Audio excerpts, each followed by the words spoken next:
So I'm Captain Nick Beighton. I served with the Royal Engineers. I joined the Army Cadet Force when I was 13 years old. I just loved that lifestyle, really, that real sort of adventurous, exciting lifestyle of going out and doing different things. So in total I did 9 years in the military.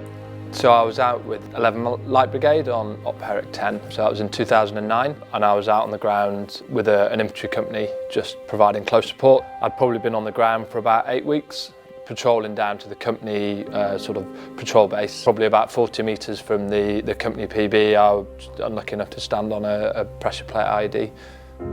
I trod on it with my left leg and I was thrown sort of off to the side and into an irrigation ditch, and I broke my pelvis when I landed, I think.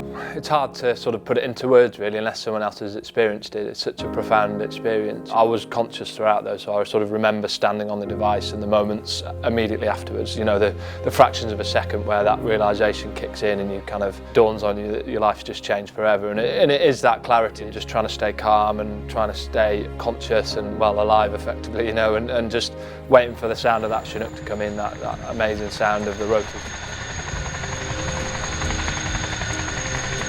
There's some real highs where you're almost euphoric that you're still there and you understand the enormity of what you've been through, and then there's occasions where actually you're just staring at the abyss because it's just too much.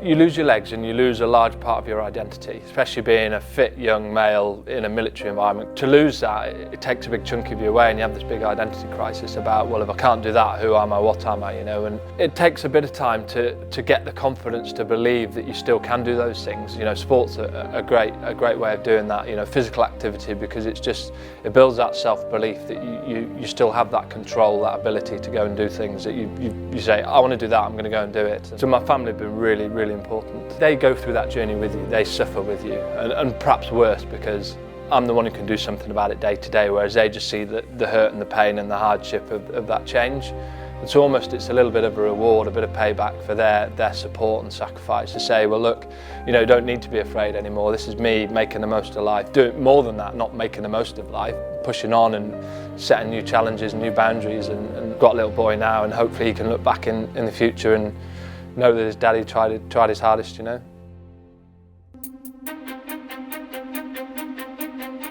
Yeah, to represent Britain in the home games is just amazing. Probably at the time I didn't appreciate it enough.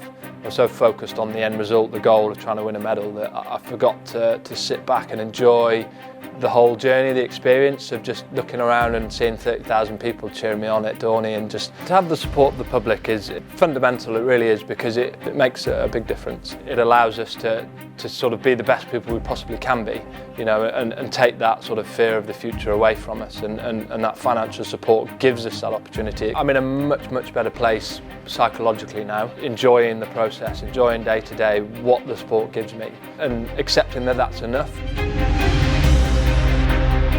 I want to go and win a medal at Rio, of course I do. That's why we do it. We're sportsmen, we're competitive, that's what we aim to do. But if I don't, it doesn't mean it's been a failure. It's not. It's about me getting out of bed and having a reason to get up and to push myself and enjoy what I do and be proud of what I do, and to stand there and say, look, I'm a British Paralympian.